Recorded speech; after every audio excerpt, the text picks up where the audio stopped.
नमस्कार, स्वागत है आप सभी का गणेश एस्ट्रो हेल्प में। और ये वीडियो है आपका मीन राशि के लिए, पाइसेस के लिए, जो अगस्त का महीना है वो कैसा रहने वाला है।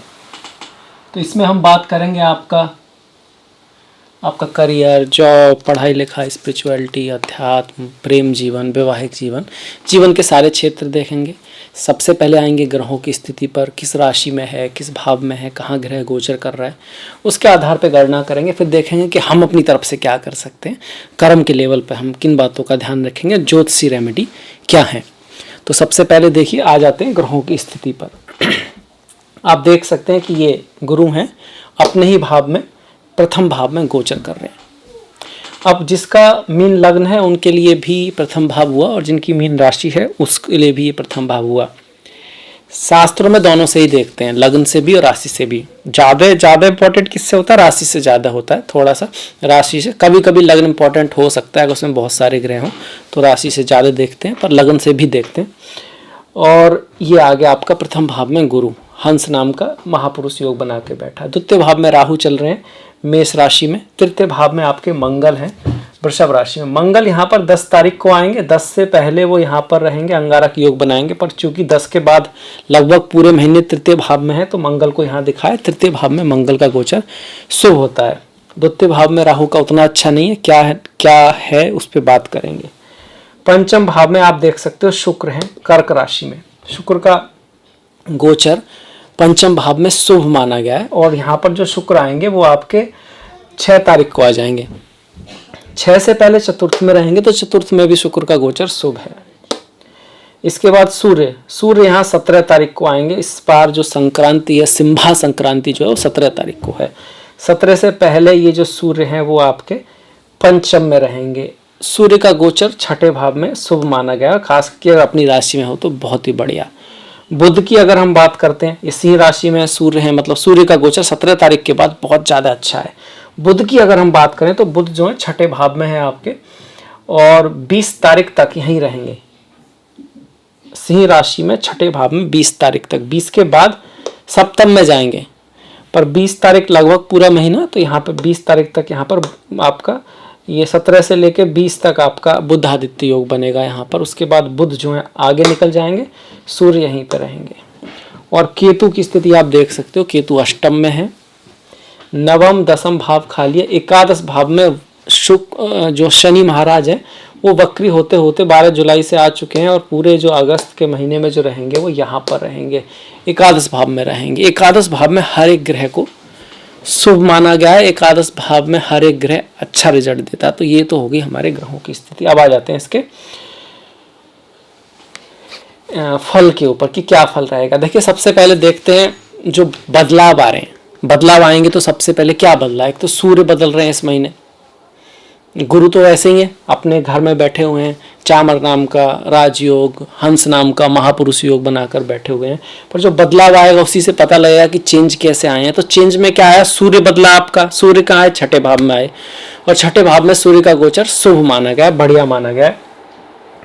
और एक बात और है, थोड़ी सी नई इन्फॉर्मेशन होगी कि किसी ग्रह जब कहीं पे अच्छा गोचर कर रहा है, आपका बढ़िया गोचर कर रहा है, तो उसका एक भेदक भादक, मतलब आप कह सकते हो भेद करने वाला एक स्थान भी होता है। अगर वहाँ पर कोई ग्रह बैठा है तो ऐसे में वो अपना शुभ फल उतना नहीं दे पाएगा। ऐसा नहीं पूरा ही खत्म हो जाएगा, उतना नहीं हो पाएगा, दे पाएगा। तो ठीक उसी तरह से सूर्य के लिए कहा गया कि नवम भाव, अगर सूर्य 6ठे में है, शुभ फल दिखा रहे हैं, नवम में कोई ग्रह बैठा है तो उतना शुभ नहीं दे पाएंगे। पर आपके लिए ऐसा नहीं है, आपके लिए सूर्य जो है 6ठे में है और नवम में कोई नहीं है, तो सूर्य आपका अच्छा रिजल्ट यहाँ पे दे रहे हैं। तो एक तो महत्वपूर्ण परिवर्तन सूर्य का हो गया। दूसरा शनि महाराज, शनि आए एकादश में। एकादश में जो भी ग्रह आएगा अच्छा फल देगा ही देगा। हाँ, शनि का जो एकादश भाव का एक भेद स्थान होता है, जिन लोगों को ज्योतिष में ज्यादा गहरी रुचि है, तो वो है पंचम आपका। पंचम में शुक्र है, तो शनि अच्छे हैं, अच्छे परिवर्तन के लिए आ चुके हैं, पर उतना अच्छा भी रिजल्ट नहीं देंगे जितना हम एकदम सोच रहे हैं कि जैसे ही शनि आएंगे तो एकदम कमाल कर देंगे। जब शुक्र जो है कर्क को छोड़कर आपके जाएंगे अगले महीने, तब फिर शनि ज़्यादा बेटर आपके लिए रिजल्ट लेके आएंगे, आप ऐसे समझ सकते हैं।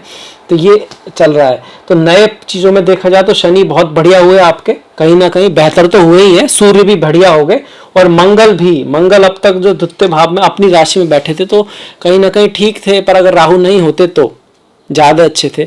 अब वो तृतीय भाव में आएंगे, तृतीय भाव में उनका गोचर ज़्यादा बढ़िया कहा गया है, ज़्यादा अच्छा कहा गया है, ज़्यादा शुभ कहा गया है। उनका भी जो गोचर है उसको कोई कट नहीं कर रहा है, उसको कोई भेद नहीं रहा है। तृतीय भाव में गोचर करने वाले मंगल का भेद जो होता है 12वें स्थान से होता है। मतलब 12वें स्थान में कोई ग्रह आ जाए तो उसका शुभ फल थोड़ा घट जाएगा, तो ऐसा भी नहीं हो रहा। तो मंगल शुभ फल दे रहे हैं, सूर्य शुभ फल दे रहे हैं, शनि शुभ फल दे रहे हैं आपके गोचर में। बाकी अब आ जाते दे क्या रहे हैं, मतलब शुभ फल तो दे रहे हैं पर देंगे क्या। तो देखिए सूर्य की बात करें, नई चीज की बात करें, तो सूर्य क्या करेंगे आपके छठे स्थान में आकर शत्रुओं का विनाश कर देंगे, आपके शत्रुओं का विनाश करेंगे आपका। और आपको ना, जैसे आपका कोई कंपटीशन है पढ़ाई लिखाई में या कहीं कोई ऐसी चीज़ है जहाँ पर आपको ना आगे निकलना है किसी से, और वहाँ पर ये ज़रूरी है कि आप कैसा करते हैं, मेहनत करके आगे निकलना है, कंपटीशन है, तो उसके लिए सूर्य आपकी मदद करेंगे। बाधाओं को आप पार कर जाओगे, बाधाओं से आप ऊपर निकल जाओगे। इस तरह से है कि आप बाधा है, कंपटीशन है, उससे आगे निकलने की क्षमता आपको सूर्य यहाँ पर देगा। पढ़ाई लिखाई में भी आप बढ़िया करने वाले हो, क्योंकि ये चीज़ें ना पढ़ाई लिखाई में बहुत ज़रूरी होती है कि आप कितना एफर्ट कर रहे हो, हार नहीं मान रहे हो, लगातार अनुशासन को फॉलो कर रहे हो। सूर्य अनुशासन भी है, समय पे निकलते हैं, समय पे छुपते हैं, कोई भी बात हो सूर्य अपना रास्ता नहीं बदलते हैं। देखिए जो फूल होता है ना, जो सूर्य के पीछे चलते हैं, जैसे सूरजमुखी है, वो चलता ही है, बादल हो तब भी सूरज की तरह उसकी गति होगी, बादल ना हो तब भी होती है।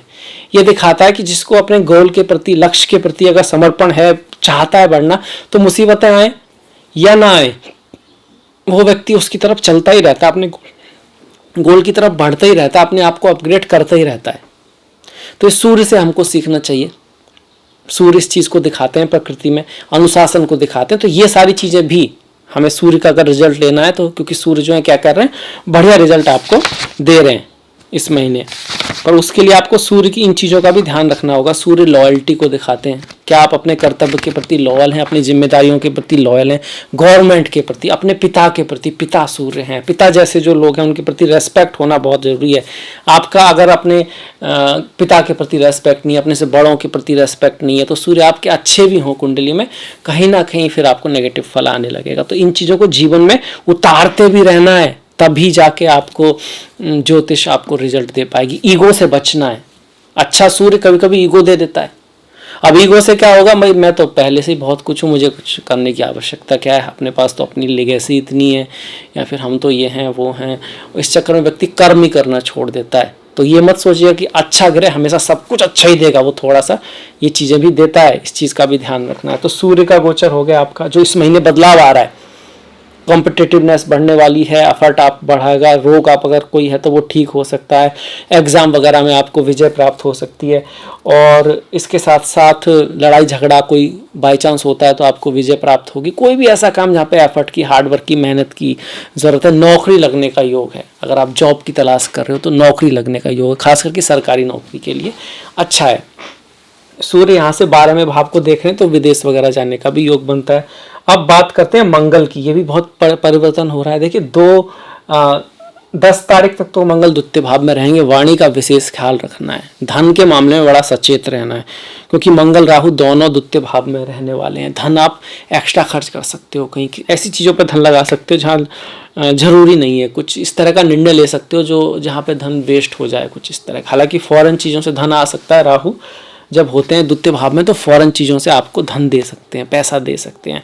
पर ये जरूर है कि वाणी का विशेष ख्याल रखें, खाने का विशेष ख्याल रखें। 10 तारीख तक मैरिज लाइफ में, पार्टनरशिप में भी बना के रखें। कारण क्या है कि जब मंगल यहाँ पर बैठेंगे ना तो उनकी सीधी दृष्टि अष्टम पर रहेगी और आपके नवम पर रहेगी।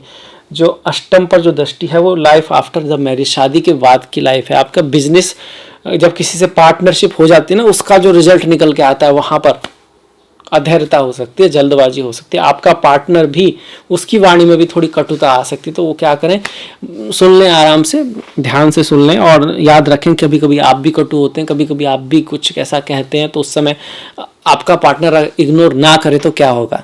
तो कम से कम आप इग्नोर करना सीखिए, आप कम अपनी तरफ से उस रिश्ते को आगे बढ़ाने की कोशिश कीजिए। क्योंकि रहीमन धागा प्रेम का ना तोड़े चटकाए, मत तोड़े चटकाए, दौड़े ते फिर ना जुड़े, जोड़े गांठ पड़ जाए। तो वाणी का भी ख्याल रखना है। वाणी में ऐसी बोलिए अब मन का आपक होए, और को शीतल करे आपहु शीतल होए। क्योंकि भाव वाणी और खाना और रिश्ते और परिवार और फैमिली को अफेक्ट कर रहा है। कब तक? 10 तारीख तक। 10 के बाद मंगल फिर शुभ हो रहे हैं, तृतीय भाव में आ रहे हैं।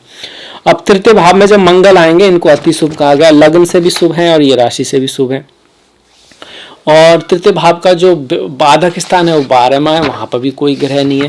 क्या करते हैं? विजय दिलाते हैं, विजय दिलाते हैं। अगर शास्त्रों की सुने तो विजय कारक होते हैं, स्वर्ण भूषण कारक, प्रसन्नतादायक होते हैं। स्वर्ण भूषण है कि ये सब ना, विजय हो गया, स्वर्ण भूषण हो गई, जो सब है ये आपका सिंबोलिज्म है। मतलब यात्राओं करने का भी कारक यहाँ पे बनेंगे मंगल। एक तरह से आपको धन लाभ भी आपको कराएंगे, गेन भी आपको होगा।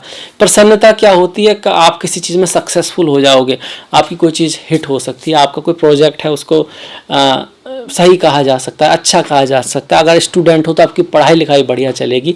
आप जो पराक्रम करोगे, जो मेहनत करोगे, उसका रिजल्ट आएगा। क्योंकि मंगल क्या है? सेनापति हैं। मंगल जॉय भी देते हैं। किस चीज का? जॉय ऑफ द विन, जीत का जो जश्न होता है वो मंगल है कहीं ना कहीं। तो वो चीज़ दिखा रहे हैं, आपको विजय प्राप्ति होगी। एफर्ट जो आप करोगे उसका आपको रिजल्ट मिलेगा।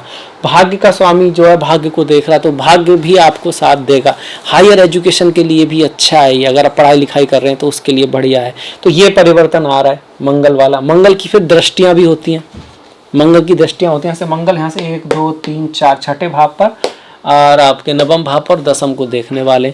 तो छठे भाव पर पहले तो सूर्य चल रहे हैं, वहां पर ऊपर से मंगल की दृष्टि आ रही है। तो रोग ऋण शत्रु से आपका निपटारा होगा, आपको विजय प्राप्ति होगी, कहीं ना कहीं कंपटीशन आदि में विजय होगी। नवम भाव पर भाग्य के भाव पर ही मंगल की दृष्टि है, वो भी बहुत शुभ है। और दसम पर जो मंगल की दृष्टि है वो भी शुभ है, अपने मित्र के भाव पर है, गुरु उनके मित्र हैं, मतलब कार्य के क्षेत्र में भी आपका पद प्रतिष्ठा सम्मान बढ़ने वाला है। अब ये सब चीजें ज्यादा जब होंगी तब आपकी मंगल की दशा महादशा चल रही हो, मंगल कुंडली में शुभ हो।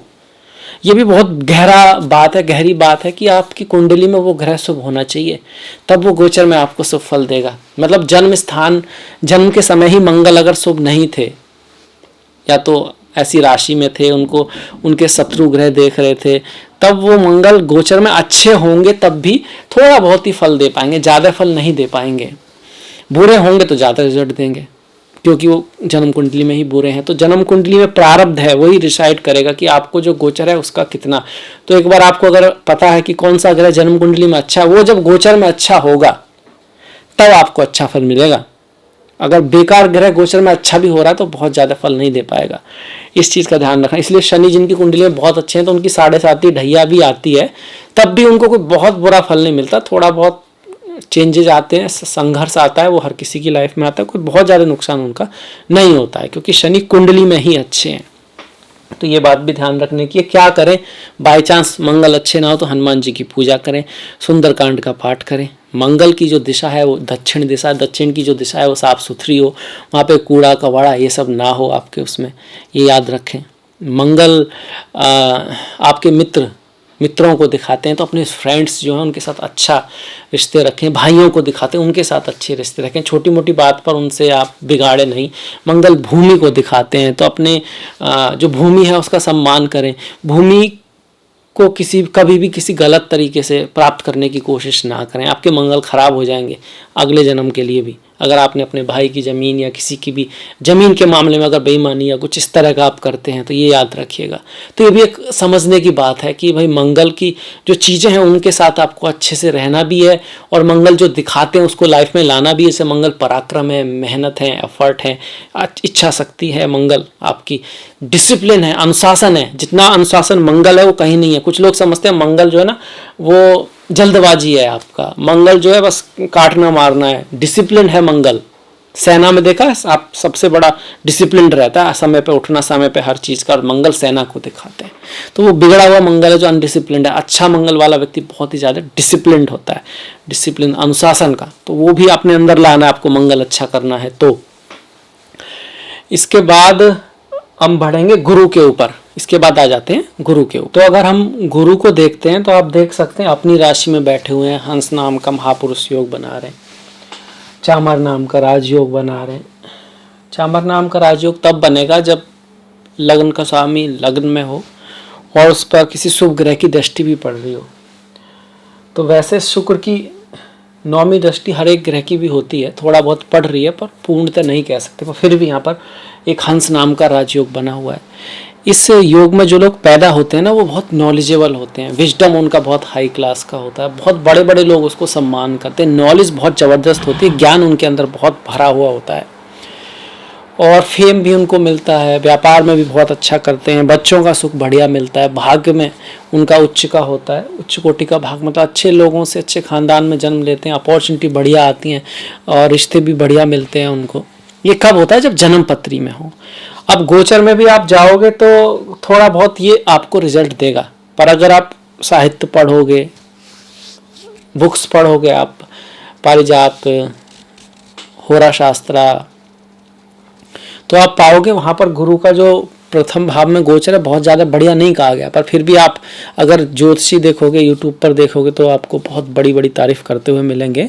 इसमें लिखा हुआ है कि भाई जो हमारी संस्कृत में जो लिखा है अगर हम उसका अनुवाद करें तो कि भाई जन्म राशि में गुरु गोचर करते हैं तो देश से बाहर जा सकते हैं, मतलब स्थान परिवर्तन हो सकता है। हालांकि अब ये चीज़ बुरी नहीं रही है, बहुत सारे लोग चाहते हैं कि हम बाहर जाएं, और ये तो वैसे भी मीन राशि तो यात्रा और ट्रैवल को दिखा रहा है, खर्चा भी होगा और अपनी जगह से दूरी थोड़ा बहुत शत्रुता भी बढ़ सकती है, मतलब आप अगर प्रोग्रेस करोगे लाइफ में, कुछ बनोगे, उसमें भी आपकी शत्रुता बढ़ती है, पर स्टिल इसको बेस्ट नहीं कहा गया है। अगर यहाँ पर ये द्वितीय भाव होता और मीन राशि हो रही तो क्या बात, तब तो बहुत ही बढ़िया था। पर अभी भी अगर आप पढ़ोगे तो फिर एंड में ये भी लिखा आता है कि अगर कोई ग्रह अगर गलत जगह भी है और वहाँ पर उसका गोचर अच्छा नहीं है, पर अगर वो अपनी राशि में है, उच्च का है, तो फिर वो बुरा फल नहीं देता है, अच्छा देता है। तो यहाँ पर गुरु अच्छे ही हैं ओवरऑल, इतने स्ट्रांग नहीं है क्योंकि लग्न में है, पर फिर भी क्या करेंगे, पढ़ाई लिखाई के लिए अच्छे हैं, प्रेम के लिए अच्छे हैं, संतान के लिए अच्छे हैं, क्रिएटिविटी के लिए अच्छे हैं। आप अच्छा करोगे इन चीज़ों में अगर आप हो, आप अगर आपका काम अगर कहीं किसी तरह का भाषण देना है, डायरेक्शन देना है, एडवाइस देना है, कुछ परफॉर्म करने वाला है, तो आप बहुत बढ़िया कर पाओगे, अच्छा कर पाओगे। अब यहाँ पर क्या कहा, कर पाओगे, मतलब करोगे तो कर पाओगे। कई बार जब गुरु होते हैं किसी के स्ट्रांग तो उन लोगों को थोड़ा सा ये रहता है कि भाई हम तो बहुत ही ज़्यादा नॉलेजेबल हैं, बहुत ही ज़्यादा वाइज हैं, तो ऐसे में थोड़ा सा कई बार वो करना भी नहीं चाहते हैं, वो जो चीज़ है उसमें संतुष्टि थोड़ा सा ज़्यादा रह सकती है। तो उस चीज़ से निकलना है, कुछ करना है, कुछ काम करो, कुछ काम करो, जग में रहकर कुछ नाम करो। ये कविता है, ये जन्म हुआ किस अर्थ अहो, समझो जिससे ये व्यर्थ न हो। मतलब क्या कारण है, आप किस लिए पैदा हुए, ज्योतिषी आपको थोड़ा बहुत आइडिया देगा, पर आपको भी थोड़ा अपने ऊपर ध्यान करना है, बैठना है, समझना है मैं क्या चाहता हूँ, किस लिए, क्योंकि जो सपना है वो सच्चा होगा, उसमें ताकत होगी, तभी आप किसी चीज़ को अचीव कर पाओगे। दूसरे के सपनों से दूसरों की ज़िंदगी आप नहीं जी सकते, मतलब कोई कुछ कर रहा है पर आप में उसका इंटरेस्ट नहीं है तो आप वो कहाँ कर पाओगे। आपका खुद का मन का इंटरेस्ट होना चाहिए, तो उसके लिए आपको अपने अंदर भी समझना होगा। गुरु की सप्तम पर दृष्टि है, शादी मैरिज के लिए अच्छा है, विवाह के लिए अच्छा है, प्रपोजल आ सकते हैं, आप किसी को प्रपोज कर सकते हो, उसमें चांसेस है कि हाँ कह दे वो युवती या युवक, कोई आपके जीवन में प्रेमी प्रेमिका आ सकता है, शादी विवाह के लिए बढ़िया है। और जो सप्तम भाव होता है ये आपका मार्केट प्लेस भी है, बिजनेस भी आपका बढ़ेगा, फैलेगा, पर यहाँ ध्यान रखिए आप खर्चा कर सकते हो, आप थोड़ा सा किसी लॉस की चीज़ पे भी जा सकते हो थोड़ा बहुत, क्योंकि गुरु प्रथम भाव में बहुत ज़्यादा बेस्ट नहीं है, पर हाँ इन चीज़ों को बढ़ा रहे हैं, अच्छा कर रहे हैं। गुरु की जो नौवीं दृष्टि है वो भाग्य पर, पिता पर पड़ रही है, भाग्य साथ देगा, अब्रॉड ले जाएगा, बाहर ले जाएगा। धर्म के लिए आप कोई काम कर रहे हो, किसी की हेल्प कर रहे हो, उसके लिए बहुत ही अच्छा है, ज्ञान के लिए भी बढ़िया है। बहुत ज़्यादा मनी के मामले में तो नहीं कहेंगे इसको, मनी के मामले में एक्स्ट्रा एफर्ट करोगे तब ज़्यादा होगा, पर कुछ अच्छे कार्यों के लिए, खुद को अपग्रेड करने के लिए, कुछ सीखने के लिए ये समय बहुत बढ़िया है। और वैसे जो आज आप सीख रहे हो वो कल काम आएगा, इसी के लिए जब गुरु जब द्वितीय भाव में आएंगे तो जब लग्न में आए हैं जो आप सीखोगे, जो ट्रांसफ़र होगा आपका, चेंज ऑफ प्लेस होगा, आप जो अनुभव लोगे उसका जो रिजल्ट है फिर गुरु अगले बार देंगे जब वो अपने द्वितीय भाव में आएंगे। तो ये हो गया गुरु का। गुरु को और अच्छा करने के लिए क्या कर सकते हैं, गुरुओं का सम्मान करें, बड़ों की इज्जत करें, रेस्पेक्ट रखें, सीखते रहें, कभी भी ज्ञान का अभिमान न करें।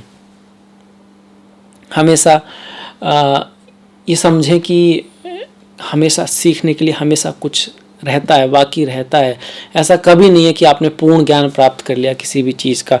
थिंग्स आर इवॉल्विंग, सब कुछ बदलता रहता है, अपग्रेड होता रहता है। जैसे पानी रुक जाता है तो सड़ जाता है, नॉलेज भी अगर आपको ऐसा लगता है कि हाँ अब हो गया बहुत और कुछ सीखने को नहीं है, तो मतलब कि गड़बड़ है। नई चीज़ें सीखते रहिए, लाइफ में अपग्रेड करते रहिए। आपको हर चीज़ बदलती जा रही है, टेक्नोलॉजी बदलती जा रही है, पढ़ाई लिखाई का ढंग बदलता जा रहा है, दुनिया को देखने का ढंग बदलता जा रहा है, और तो और रिश्ते बदलते जा रहे हैं। पहले की माताएं कुछ और तरह से अपने बच्चों को प्रेम करती थी, ध्यान रखती थी, उनके कुछ और तरह के सपने होते थे। अब थोड़ा सा अलग हो रहा है, हर चीज़ बदल रही है, तो आपको भी बदलते रहना चाहिए।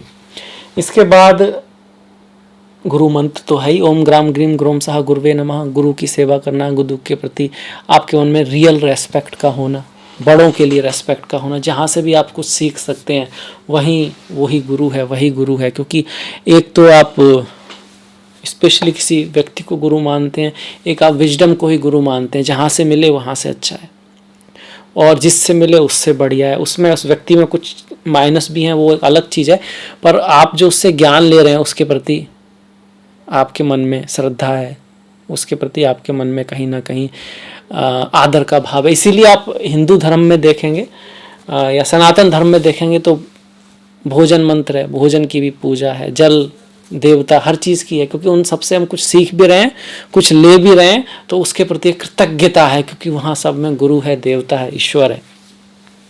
अब बढ़ जाते हैं राहु के ऊपर। राहु द्वितीय भाव में अच्छे नहीं मानते, सीधी सी बात है। धन हानि कराते हैं, खर्चा कराते हैं, परिवार से दूर ले जाते हैं, वाणी को कटु कर सकते हैं। हाँ, फॉरेन चीज़ों से लाभ करा सकते हैं और आपको थोड़ा ना घर से दूर ले जा सकते हैं। शास्त्रों में द्वितीय भाव का जो लिखा है मेनली तो धन की हानि के लिए ही कहा है, पर ये भाव वाणी का भी, तो वाणी आपकी कटु हो सकती है। स्वास्थ्य के लिए भी ध्यान रखना है, क्योंकि इस भाव से 12वां हो जाता है। यहाँ से मतलब चलेंगे आप तो 1 2 3 4 करते हुए जब लग्न पे जाएंगे तो 12 हो जाएगा। तो स्वास्थ्य का भी ध्यान रखना है। स्वास्थ्य और आपकी समाज में जो मर्यादा है, प्रतिष्ठा है, उसका ख्याल रखना है। ऐसे में लोग कई बार स्थानांतरण कर देते हैं। तो वो ये है ना कि आप जहाँ कंट्री में वहाँ पे आप सब कोई जानते हैं, आप कहीं दूसरे देश में जाओगे तो आप कितने भी बड़े क्यों ना हो, कुछ दिन के लिए तो अननोन से ही रहोगे, और एक तरह का ये सम्मान, मतलब आपको कोई वहाँ कोई ज़्यादा जानता नहीं है। तो विदेश ले जाने में, बाहर ले जाने के लिए राहु या किसी भी मलेफिक का यहाँ आना अच्छा है। उस केस में अगर बाहर जाते तो आप बेटर करते, मदरलैंड से दूर ले जाता है व्यक्ति को, इसके लिए ठीक है।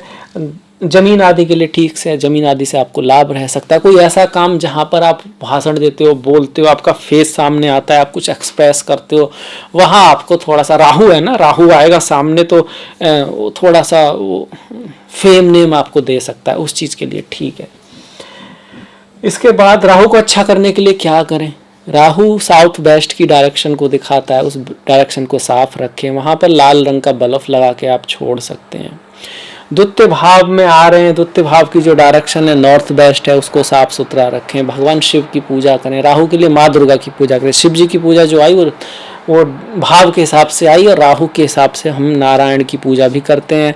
आप भगवान शिव की भी पूजा करते हैं, माता की भी पूजा करते हैं। और तो और भारत के अलग अलग राज्य में आपको थोड़ा सा अलग अलग पद्धति मिलेगी, और उसकी फिर एक स्टोरी भी मिलेगी। तो आप ये कह सकते हैं आप अपने आराध्य की पूजा कर सकते हैं।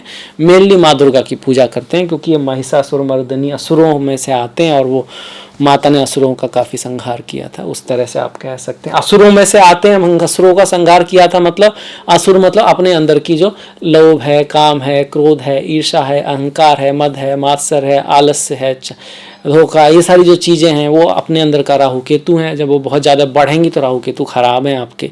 अगर वो थोड़ा बहुत है, जितनी ज़रूरी है भगवान ने दी है, तो ज़रूरी असुरों का भी अस्तित्व ज़रूरी है प्रकृति के लिए, तो फिर ठीक है, तब बढ़िया, कोई बात ही नहीं है। इस तरह से गरीब लोगों की सेवा करना, जो प्रॉब्लम है उनकी हेल्प करना। क्यों? क्योंकि उन लोगों का राहु चल रहा है, बेचारा खराब चल रहा है, तभी तो इस सिचुएशन में उनकी आप हेल्प करोगे तो आपका एक तरह का अच्छा है, बढ़िया है। बुधवार के दिन, बुधवार का दिन मान लिया गया है, वैसे आप शनिवार को भी करते हैं कुछ लोग। अदर डे भी अगर आप किसी की हेल्प करोगे, गरीब की, साफ सफाई करने वालों की, तो बहुत बढ़िया रहेगा, अच्छा रहेगा। मंगल की अगर बात करें, देखिए मंगल 10 तारीख तक तो थोड़ा अंगारक योग रहेगा। 10 तारीख तक रिश्तों का ख्याल रखना है, वाणी को मधुर रखना है। आपस में खटपट रह सकती है पति पत्नी के बीच, परिवार में। उसके बाद फिर मंगल यहाँ आएंगे, तृतीय भाव में मंगल आपको विजयी कराएंगे, मंगल आपको विजयी कराएंगे। और मंगल की हम बात पहले कर ही चुके थे, पर 10 ये बात यहाँ से बात नहीं की थी। जब यहाँ पे रहेंगे तो संतान के साथ भी थोड़ा सा, और सास ससुर के साथ तो है ही। यहाँ से 1 2 3 4 पहली जो दृष्टि रहेगी ना पंचम पर रहेगी, तो संतान के साथ, संतान की लाइफ में थोड़ा बहुत उतार चढ़ाव रह सकता है। उसके बाद यहाँ पर जब आएंगे तो बढ़िया है। शुक्र की बात करें, शुक्र शुभ है, शुक्र भी शुभ है यहाँ पर। गुरु राहु मंगल शुक्र हो गए। बुध की बात करें तो बुध छठे भाव में बढ़िया है। गोचर यहाँ पर उनका शुभ माना गया छठे भाव में, और उनका कोई भेद भी नहीं कर रहा है, मतलब जो उसके शुभ फल को कोई काट भी नहीं रहा। आप किसी भी टफ सिचुएशन में बुद्धि से काम लेंगे और उसका सॉल्यूशन निकालने की कोशिश करेंगे और जीत के निकलेंगे आगे। आगे जीत के निकलेंगे अपनी बुद्धि के बल पर, अपने साहस के बल पर, अपने पराक्रम के बल पर, क्योंकि सूर्य और बुध दोनों ही यहाँ पे बहुत बढ़िया कर रहे हैं। पर बुध बाद में फिर सप्तम में आ जाएंगे आपके, और 20 तारीख के बाद यहाँ पर आपका भद्र नाम का महापुरुष योग बन जाएगा। बहुत बढ़िया। सप्तम में बुध के गोचर को तो बहुत बढ़िया नहीं माना। अगर हम बुध के गोचर को शास्त्रों में एकदम किताब से पढ़ें तो सप्तम में कहा गया है कि भाई थोड़ा बहुत कलह रह सकती है, विरोध हो सकता है, मतलब अपने स्पाउस से बना के रखनी है, घर में थोड़ा सा माहौल बना के रखना है। पर वहाँ ये भी बात कही गई है, अगर कोई ग्रह अपनी राशि में है, कोई अच्छा योग बना रहा है, तो उसका जो नेगेटिव असर कम हो जाएगा और कुछ अच्छा असर भी आएगा। मतलब आपका बिजनेस ट्रेंड वाला हो सकता है, आपको बहुत सारे लोगों का सपोर्ट मिल सकता है, कुछ विरोध भले ही हो। ओवरऑल ये राजयोग है तो इसका भी रिजल्ट आपको मिलेगा। इसको और शुभ करने के लिए पक्षियों आदियों को दाना डालें। बुध को नारायण से भी जोड़ते हैं तो ओम नमो नारायण है, और गणेश जी से भी बोलते हैं जोड़ते हैं तो ओम गम गणपति नमः का जाप कर सकते हैं, गणेश जी को दूर पर चढ़ा सकते हैं। ये भी बहुत बढ़िया बात है। देखिए गणेश जी को बुध से क्यों जोड़ते हैं, क्योंकि गणेश जी का जो सर है ना वो हाथी का है, और नीचे जो बॉडी है वो मतलब सर हाथी का है, बॉडी जो है इंसान जैसी है। तो कहीं ना कहीं गणेश जी अपनी बुद्धि से नहीं, ईश्वर ने जो दिया, भगवान शिव ने, भगवान विष्णु की कृपा से जो प्राप्त हुआ है, उस बुद्धि को गुरु पर एकदम विश्वास करके काम करने वाले हैं। तो इसीलिए उनको कहा गया वेद मूर्ति हैं, ज्ञानी हैं। गणेश जी ज्ञान के देवता हैं, उनके अंदर संदेह नहीं है अपने गुरु के प्रति, ईश्वर के प्रति। वहाँ पर वो बहुत ज़्यादा मोह नहीं कहेंगे आप, शुद्ध भाव रखने वाले हैं। हाथी का सर है, जानवर का सर है, मन से दिल से एकदम ग्रहण करने वाले हैं उस उच्च शिक्षा को जो ईश्वर से प्राप्त हुई है, उसमें शक नहीं करते। उनको पूरा भरोसा है कि अगर ये कह रहे हैं तो ठीक ही होगा, सही होगा, इसलिए वो वेद मूर्ति हैं। तो गणेश जी की पूजा चूंकि ज्ञान से जुड़ी हुई है और बुध भी ज्ञान से जुड़े, इसलिए जोड़ दिया बुध को। नारायण से इसलिए जोड़ा है क्योंकि नारायण जो है वो पृथ्वी पर धन आदि को दिखाते हैं, बिजनेस आदि को दिखाते हैं, एक तरह का। विष्णु जो है वो आपके पालन को दिखाते हैं। बुध का भी कहीं ना कहीं तो धन से ताल्लुक है, इसकी डायरेक्शन भी नॉर्थ वाली आ जाती है, जो कुबेर की और धन की डायरेक्शन है। और भगवान विष्णु की जो पत्नी है वो भी माँ लक्ष्मी है, धन है, तो इस तरह से बुध से भी जोड़ा। फिर गणेश जी के साथ भी लक्ष्मी आती है, तो ये कनेक्शन कहीं ना कहीं आपकी समझ में अब आ रहा होगा। बुध क्या करेंगे उसके बारे में हमने बात कर ली है। सावधानी किसकी करनी है भाई, लड़ाई झगड़े में नहीं पड़ना है, कलह में नहीं पड़ना है, अपने स्पाउस के साथ भी बना के रखनी है, क्योंकि लग्न में गुरु है, आपके अंदर थोड़ा सा ईगो आ सकता है। गुरु मतलब बड़ा विशेष महान, तो वो या तो सच में आपको वहां ले जाएगा या फिर उस जैसा भ्रम आपको करा देगा, तब फिर गड़बड़ हो जाएगी, है ना। और भ्रम तो आपने देखा होगा, किसी को भी हो जाता है, उसको भी ऐसा लगने लगता है कि मैं क्या हो गया। कई बार तो ऐसा भी दिखता है कि जैसे कोई व्यक्ति है गांव से आया है बाय चांस, और वो आकर उसको ना थोड़ा बहुत अच्छी जॉब लग जाती है, तो उसको ऐसा लगता है कि मैंने आसमान छू लिया, और वो भ्रम ही है, वो भ्रम ही है। और कई बार आप बहुत बड़े लोग भी देखोगे कि जो देश के बहुत बड़े पदों पर बैठे हुए भी हैं, या यूनिवर्सिटी के बहुत बड़े प्रोफेसर हैं, 10-10, 20-20 साल से पढ़ा रहे हैं, उनके पढ़े हुए बच्चे जो हैं अरबपति हैं, करोड़पति हैं, उनकी रेस्पेक्ट करते हैं, पर वो बहुत ज़्यादा हम्बल हैं। तो वो समझते हैं कि वास्तविकता क्या है। तो इस तरह की बात है, तो यहाँ पर ईगो से बचना है, बाकी सब ठीक रहेगा। गुरु और बुध की आपस में टक्कर है, आमने सामने है, बुद्धि ज्ञान की भरपूरता आपके अंदर रहेगी। इस कहीं ना कहीं स्पिरिचुअलिटी, अध्यात्म हुआ आपका, पढ़ाई लिखाई आदि के लिए बढ़िया समय, बिजनेस के लिए भी ठीक है, और पारिवारिक जीवन के लिए हल्का सा ध्यान रखना है, क्योंकि राहु हैं, गुरु हैं, बुध हैं। अब केतु पर आ जाते हैं, तो केतु सप्तम भाव में है, स्वास्थ्य का ध्यान रखें, इन लॉस से बना के रखें। ज्योतिष आदि की तरफ, अकल्ट आदि की तरफ आपका रुझान जा सकता है, वो ठीक है। उसके हिसाब से गणेश जी की पूजा करते रहें। शनि महाराज की हमने बात की है, शनि एकादश में लाभ देने वाले हैं, प्रतिष्ठा बढ़ाने वाले हैं, शत्रुओं का विनाश करने वाले हैं। पढ़ाई लिखाई के मामले में थोड़ा मन डोले का वो होगा आपका, वो टन डोले मन डोले वाली बात कभी मन कम करेगा थोड़ा सा। हालांकि गुरु का आशीर्वाद है और शुक्र भी वहाँ पर है, फिर भी शनि की वजह से थोड़ा सा ड्राइनेस लगेगी आपका, मतलब रुचि कर उतना नहीं लगेगा। तो मन के बारे में कहा गया है कि भाई मन से बड़ा बहरूपी न कोई, पल पर रचता स्वांग निराले, मन के बहका वे में नारा मन, राह भुलाए भ्रम में डाले। तो आपके तो पंचम भाव भी चंद्रमा की राशि है, थोड़ा सा उतार चढ़ाव बदल रहता है, इमोशनल लोग हैं आप, मन की जब बात आती है वहाँ पर। और जलीय तत्व है, यात्राएं वगैरह पसंद होती हैं, इंट्यूशन आपका अच्छा है और अच्छे लोग हैं, शरीफ लोग हैं, विश्वास करते हैं। थोड़ा सा कभी कभी एनवी थोड़ा सा आपके अंदर रहती है और कभी कभी आपको थोड़ा सा झुकना भी सीखना चाहिए लाइफ में। ये सब कुछ 2-4 बातें हैं, बाकी बहुत बढ़िया है। तो यही यहाँ पर आ रहा है कि शनि की दृष्टि पंचम पर आ रही है, तो प्रेम के मामले में भी थोड़ा सा अच्छा है, शुक्र है, पर हल्का सा थोड़ा सा आप ये कह सकते हो ड्राइनेस महसूस होगी आपको। और अगर आपसे उसको ओवरकम करना है, इस एनर्जी का अच्छी तरह उपयोग करना है, तो आपको थोड़ा रेस्पॉन्सिबल होना पड़ेगा, अपनी बातों को टिकना पड़ेगा अपनी बातों पे। और अपनी जो कठिनाई आ रही है किसी रिलेशन में या किस में, तो उसके लिए आपको प्रयत्न करना होगा, हार्ड करना होगा। आप इजीली हर चीज़ को यहाँ पे सॉल्व करना चाहते हैं रिश्ते में, कि कुछ प्रॉब्लम ही ना आए, कुछ दिक्कत ही ना हो और रिश्ता भी चलता रहे और पढ़ाई भी चलती रहे और काम भी चलता रहे, तो वो सारा तो पॉसिबल नहीं हो पाएगा।